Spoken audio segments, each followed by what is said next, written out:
I was really struck by what the lady before said about what I became aware of in my own practice was how meditation is a position of no relationship, as opposed to being in a process of letting go, because then you're actually in relationship. That's right. That's very good. And that was a really big distinction. Very good.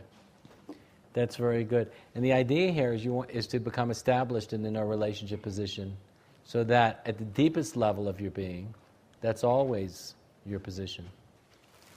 Yeah, and it's like you're either meditating or you're not. Like you can't try to meditate.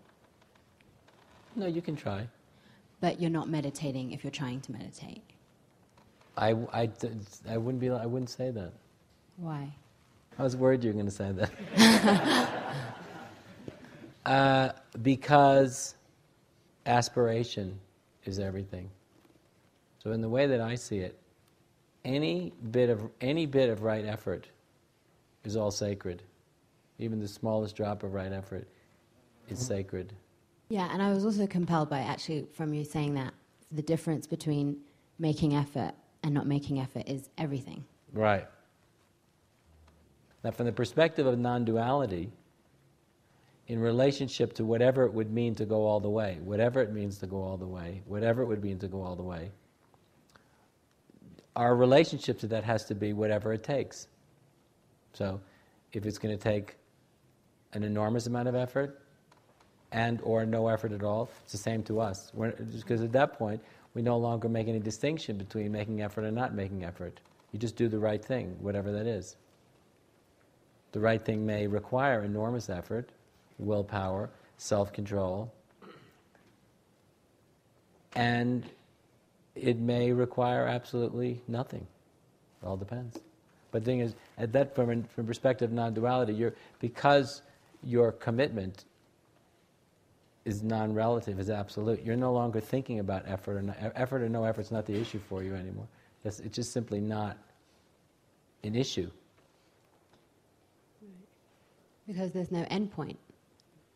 Precisely, good. That's very good. There's no end point.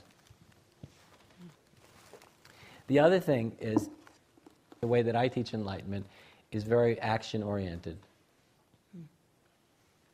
It's not just the experience of being free from oriented, not just the experience of being free from, just the experience of transcendence. I'm free from the mind, I'm free from time, I'm free from the world, I'm unhooked, disconnected. That's not, in my teaching, that's the foundation of it. But this teaching is all about being able to respond in the most appropriate way. That's really the most, that's what I emphasize. Being able to respond in the most appropriate way. So that's why I always point towards the non-duality of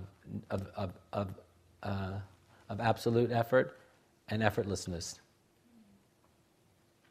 Because if I only emphasize effortlessness, it's going to become very dualistic. Because then it's going to become very rigid. The only right approach is going to be no effort. Anything that requires effort would be seen as being the wrong direction. So from my point of view, that's actually very dualistic. From perspective of non-duality, absolute effort and effortlessness become indistinguishable. Especially because this teaching is action-oriented. Not biased towards being, but it's biased towards action. Letting go of everything is a spiritual prerequisite for being able to make liberated choices. See? So all the teaching is all action-oriented. Even in the way I teach being, it still all relates to action and activity. I believe that the most precious spiritual resource that we have is the aspiration.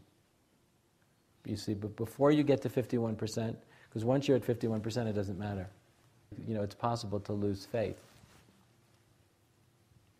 You follow? It's possible to lose faith, no matter what you've experienced.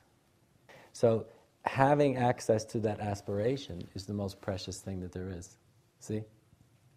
So that's really why, from a certain absolute or non-dual perspective, what you're saying was absolutely true, because if you're trying, you're not really doing it.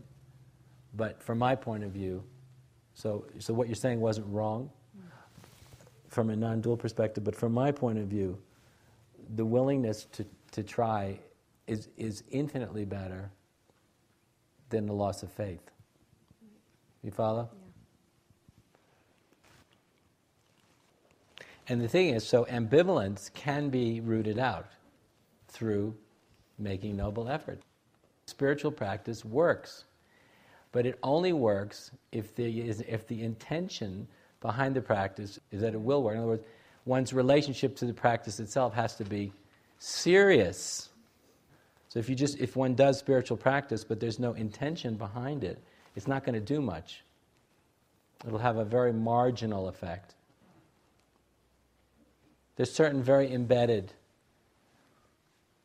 ways of seeing the self in the world that spiritual practice, motivated by noble effort, can actually change.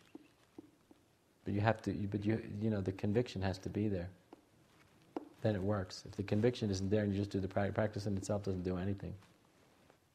Apparently the vehicle for the Buddha was his form of meditation on the breath. But he said, I'm going to sit down under this tree and I'm not going to get up until I'm enlightened. That's what made the difference. It wasn't the fact that he was doing this particular form of focus on the breath meditation. He said, how many millions of people do that practice every year, and how many Buddhas does it produce? So it was his intention. And there's lots of other examples like that. Generally speaking, most of the time, the individuals who make the biggest leaps in their own development are the individuals who actually have a much deeper intention than others. And that's what makes all the difference. It's not the method itself.